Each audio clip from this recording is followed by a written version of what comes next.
Assalamu alaikum warahmatullah. How are you everyone? I hope all of you are doing fantastic by the grace of Almighty Allah. So আমি ভাবতেছি যে class 1 থেকে 10 পর্যন্ত যে board বুকগুলো আছে, text বুকগুলো, সেগুলো reading এবং অর্থ পড়িয়ে দিব।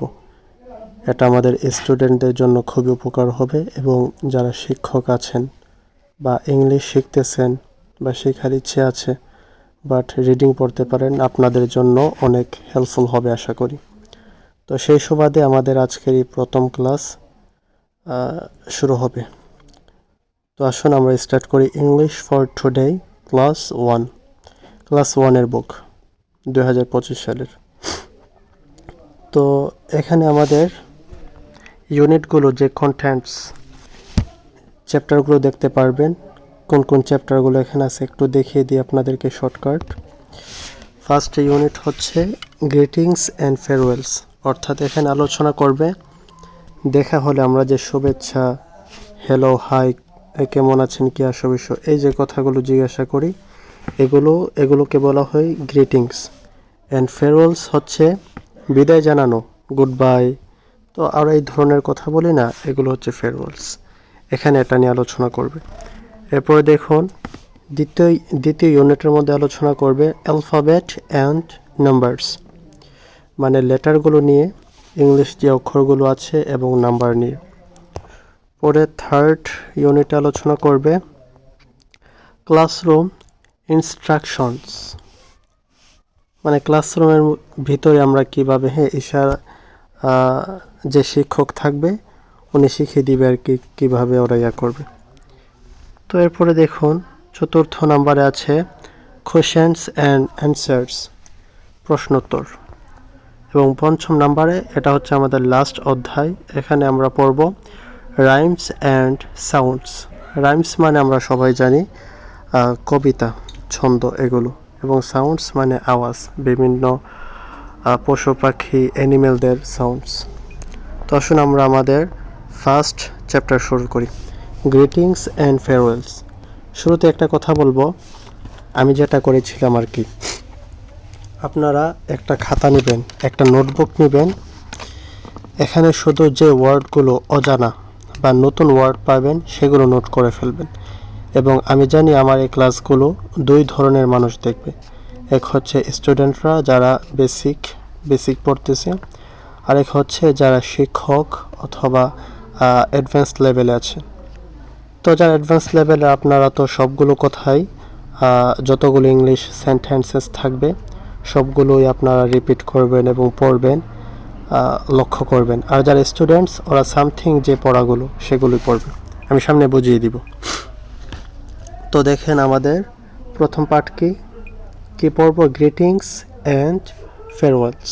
গ্রিটিংস প্রনাউন্সিয়েশনটা হচ্ছে গ্রিটিংস, মিনস অর্থ হলো শুভেচ্ছা জানানো, অ্যান্ড এবং ফেয়ারওয়েলস বিদায় জানানো।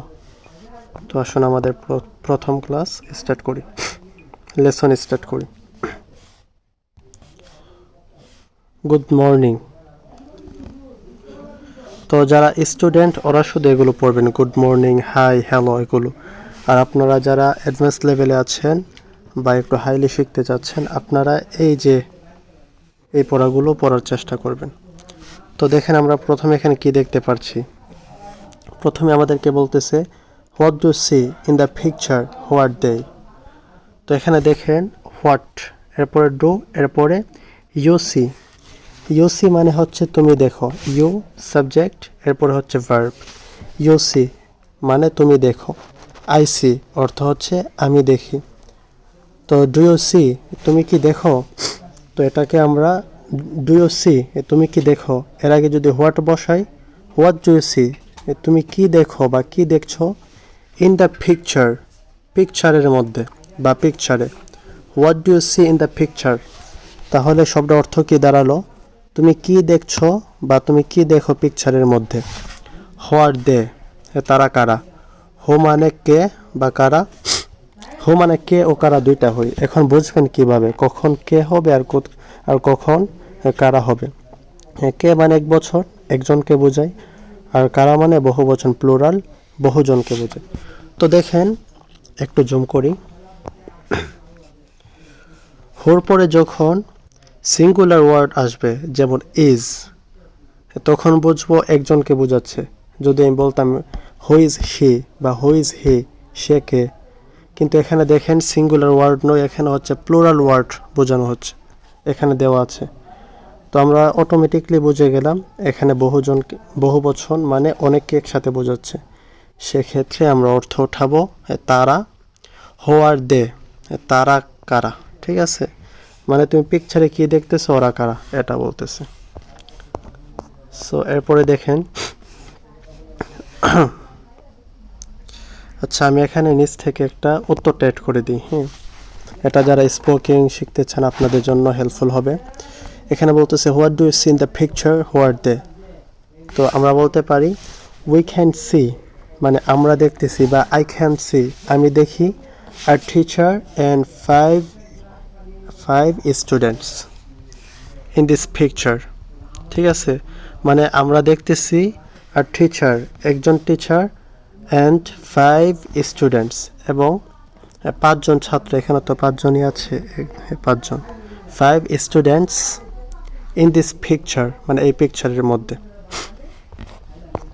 আর যারা স্পোকিং শিখতে আগ্রহী নয় আপনারা এটা পড়লেই হবে।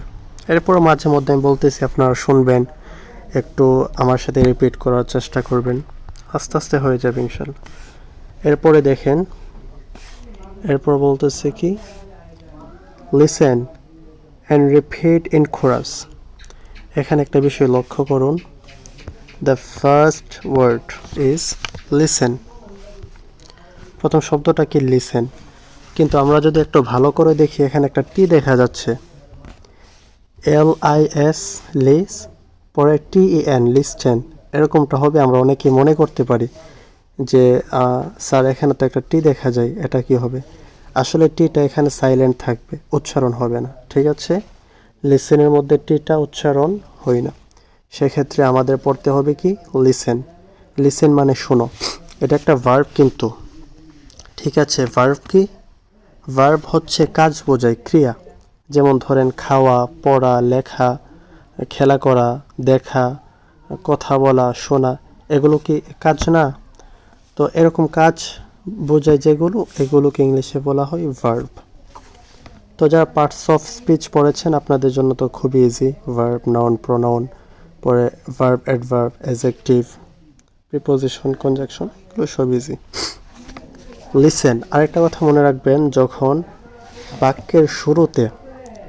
বাক্যের শুরুতে শব্দটা ভার্ব চলে আসবে তখন এটা আদেশ দিবে, ঠিক আছে, যেমন আরবিতে আমরা যারা আলেম আছেন বা যারা অ্যারাবিক গ্রামার পড়েছেন আপনারা জানেন, আমরা বলি না ইদরিব, তুমি মারো, বা কুল, আপনি বলুন, ঠিক আছে, বা কুল, আপনি খান। তো যখন অ্যারাবিকের মধ্যেও এই ইয়াগুলো শুরুতে চলে আসে, এগুলো কিন্তু আদেশ করে। তো ইংলিশের মধ্যে হচ্ছে কি ভার্ব বাক্যের শুরুতে আসলেই আদেশ হবে, ঠিক আছে, এটাকে ইম্পারেটিভ সেন্টেন্স বলে, আদেশসূচক। সো আদেশ দিচ্ছে লিসেন, তুমি শুনো, অ্যান্ড রিপিট, এবং রিপিট করো, ইন কোরাস মানে হচ্ছে একসাথে, ঠিক আছে, সবাই একসাথে, ক্লাসে যারা আছে, এখানে বলতেছে কি যে ক্লাসে যে স্টুডেন্টরা আছে ওদেরকে বলতেছে তোমরা শুনো এবং রিপিট করো সবাই একসাথে, ইন কোরাস। দেন মানে হচ্ছে তারপর, দেন মানে এরপরে বা তারপর। স্মল গ্রুপস, ছোট গ্রুপ হয়ে, ছোট গ্রুপ বলতে এখানে 3 জন বোঝানো হয়েছে, 3 জন করে। Then in small groups and individually, এই শব্দটা একটু দেখেন, এর প্রনাউন্সিয়েশনটা ইন্ডিভিজুয়ালি। তো এখানে কিন্তু ডি আছে, ডিকে আমরা যে পড়তেছি, জ উচ্চারণ করতেছি, এর কারণ কি, যখন ডি এর আগে ওপরে ভাওয়েল আসে, ঠিক আছে, আমরা তো সবাই কনসোনেন্ট ভাওয়েল চিনি, ভাওয়েল হচ্ছে 5টি, ও আই ইউ ই, আরেকটা যে কি ডাব্লিউ।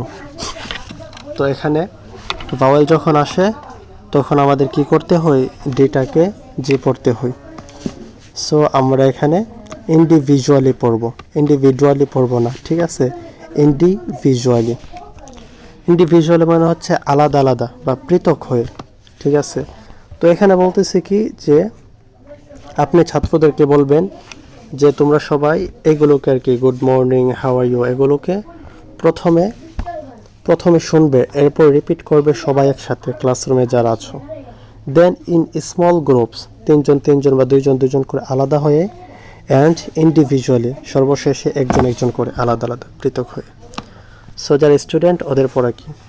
ওদের পড়া হচ্ছে good morning, how are you মানে তো আমরা সবাই, গুড মর্নিং মানে হচ্ছে শুভ সকাল, হাউ আর ইউ মানে আপনি কেমন আছেন, হাউ আর ইউ, হাউ মানে হচ্ছে কিভাবে এবং কেমন, দুইটা অর্থ। আর ইউ আপনি আছেন বা আপনার অবস্থা, ঠিক আছে? হাউ আর ইউ আপনি কেমন আছেন। আই এম ফাইন মানে আমি ফাইন আছি বা আমি ভালো আছি। আপনি এখানে বলতে পারেন আই এম গ্রেট, পরে বলতে পারেন I am good, I am well, এগুলো বলা যায় thank you, I am fine, thank you. এরপরে বলতেছি কি লুক, লিসেন অ্যান্ড রিপিট। অর্থটা করুন তো দেখি। লুক ভার্ব চলে আসছে বাক্যের শুরুতে। তো আমি আগে বলেছিলাম যখন বাক্যের শুরুতে ভার্ব চলে আসবে এটা আদেশসূচক হয়ে যাবে। তো এখানে লুক মানে হচ্ছে দেখা, তো লুক মানে অর্থ হয়ে গেল দেখো, লিসেন শুনো, অ্যান্ড রিপিট এবং রিপিট করো বা এরপরে বলবা। দেখো, শুনো এবং বলবা, রিপিট করবা।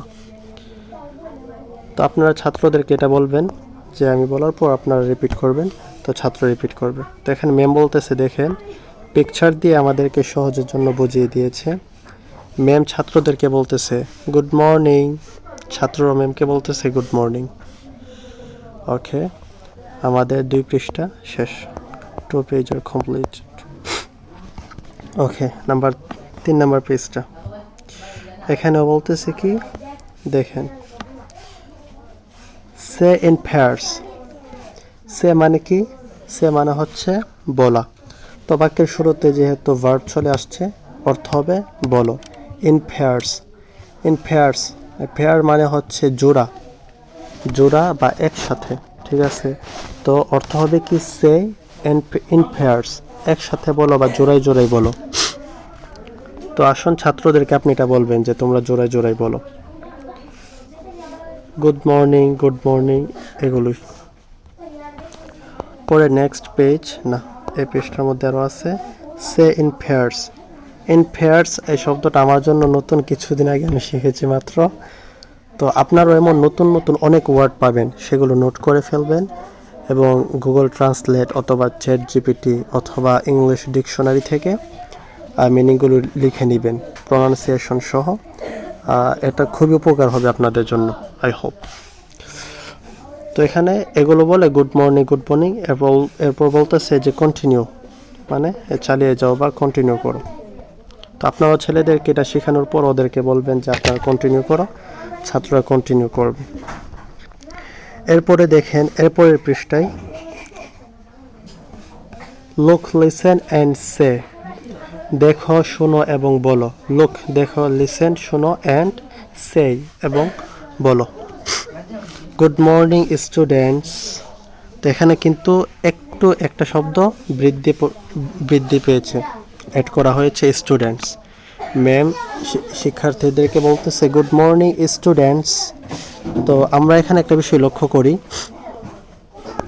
স্টুডেন্ট যখন শেষে এসটা থাকবে না তখন এটা একবচন সিঙ্গুলার থাকবে, আর যখন আমরা শেষে এস বসিয়ে দিব এটা কিন্তু আর সিঙ্গুলার থাকবে না, প্লুরাল হয়ে যাবে। তো ছাত্র কি একজন নাকি অনেকজন? একের বেশি না, সেজন্য ম্যাম সবাইকে বলতেছে গুড মর্নিং স্টুডেন্টস, মানে সব ছাত্রদেরকে বলতেছে সবাই কেমন আছো বা সব স্টুডেন্টদেরকে। এরপর স্টুডেন্টরা টিচারকে বলতেছে গুড মর্নিং টিচার কিন্তু একজন, সেজন্য ওরা একবচন ব্যবহার করেছে টিচার।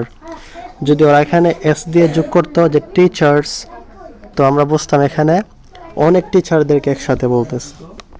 তো এগুলো হচ্ছে একবচন বহু বচনের কায়দা। যারা মোটামুটি পড়ছেন আপনারা লক্ষ্য করবেন, আর যারা খুবই বেসিক আপনাদের এত কিছু দেখা লাগবে না। ওকে, রিপিট মানে এটা বারবার পড়ো, রিপিট করো। লুক, লিসেন অ্যান্ড সে।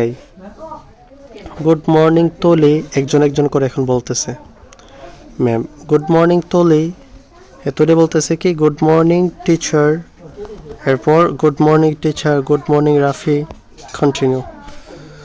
এরপরে দেখেন সে ইন পেয়ার্স মানে একসাথে বলো বা জোড়ায় জোড়ায় বলো।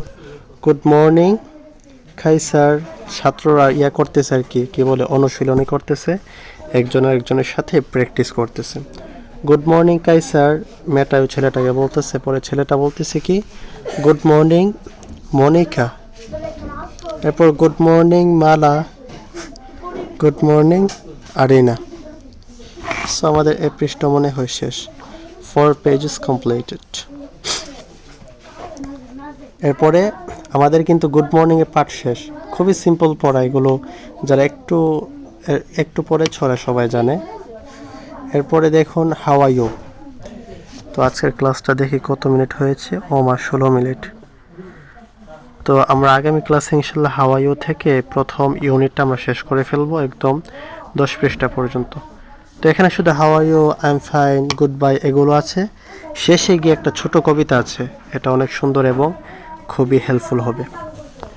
এই কবিতাটা দিয়ে আমাদের এই চ্যাপ্টারটা শেষ হয়ে যাবে, এরপর 2য় নাম্বার চ্যাপ্টার শুরু হবে। ওকে, তো সেই পর্যন্ত সবাই ভালো থাকবেন। ইনশাল্লাহ আগামীকাল 2য় নাম্বার পর্ব দেওয়া হবে।